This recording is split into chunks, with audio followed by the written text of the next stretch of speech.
अगर आपको कहीं जाना हो लेकिन घर के बाहर कूड़े का पहाड़ लग जाए, कचरे का पहाड़ लग जाए और घर से निकल ही ना पाओ तो कैसा होगा। ऐसे ही समझते हैं कि स्पेस में कचरा इतना क्यों बढ़ रहा है। अगर मान लीजिए वहां पर कचरा बहुत ज्यादा बढ़ जाएगा तो ये आने वाले समय में बहुत दिक्कतें पैदा कर सकता है। स्पेस जंक होता क्या है, कचरा क्या होता है, अंतरिक्ष में मौजूद बेकार निष्क्रिय वस्तुएं जो किसी काम की नहीं है। ठीक है ना, मान लो कोई सैटेलाइट भेजा गया 50 साल पहले, अब वो सैटेलाइट किसी काम का नहीं है लेकिन घूम तो अब भी रहा है ना ऑर्बिट में, तो उसके टुकड़े, उसका कचरा, उसका उसका जो भाग है वो कचरे के रूप में है, वहां पे जंक है। पुराने उपग्रह, रॉकेट के टुकड़े, मिशन के बाद बचे हिस्से, टक्करों से टूटे हुए टुकड़े, ठीक है ना, पेंट के कण, बोल्ट, छोटे धातु के टुकड़े सब स्पेस में घूम रहे हैं। स्पेस जंक इतना क्यों बढ़ रहा है इसकी बात भी समझेंगे। हर साल हजारों रॉकेट लॉन्च हो रहे हैं, सैटेलाइट की संख्या बहुत तेजी से बढ़ रही है, हर देश अपनी सैटेलाइट भेज रहा है, टक्करों से नए टुकड़े बन जाते हैं, ये सैटेलाइट आपस में टकराती रहती है ऊपर तो और नए टुकड़े बन जाते हैं। पुराने सैटेलाइट और रॉकेट स्टेज सही से हटाए नहीं जाते, ठीक है ना, उनको सही से हटाया नहीं जाता। कितनी बड़ी ये समस्या आप देख सकते हैं। देखो पृथ्वी के चारों ओर कितने हजारों लाखों करोड़ों जैना पार्टिकल्स ये घूम रहे हैं बहुत तेजी स्पीड से।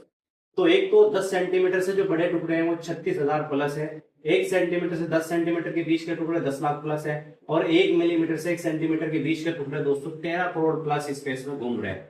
ये टुकड़े जो होते हैं 28,000 किलोमीटर प्रति घंटा या उससे भी ज्यादा रफ्तार से पृथ्वी के चारों ओर चक्कर लगा रहे हैं।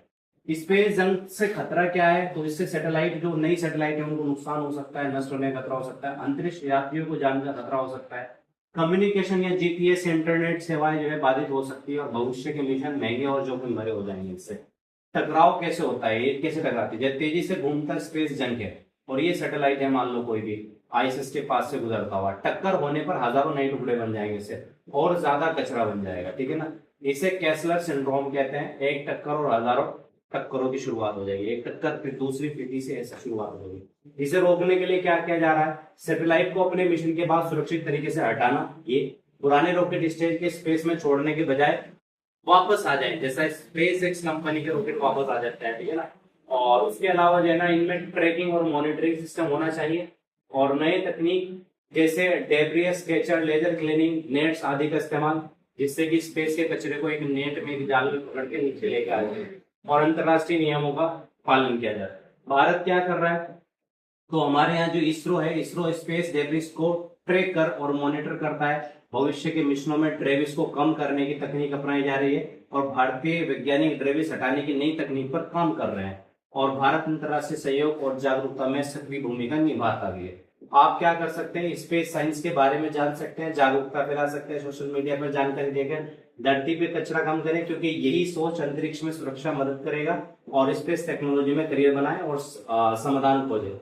याद रखें, स्पेस हमारा भविष्य है, इसे साफ और सुरक्षित रखना हमारी जिम्मेदारी है। तो स्पेस को जैसे हम अपने घर के बाहर कचरा जमा नहीं होने देते, ऐसे ही हम चाहते हैं कि स्पेस में भी कचरा जमा ना हो। दोस्तों ये था स्पेस के बारे में। थैंक यू दोस्तों।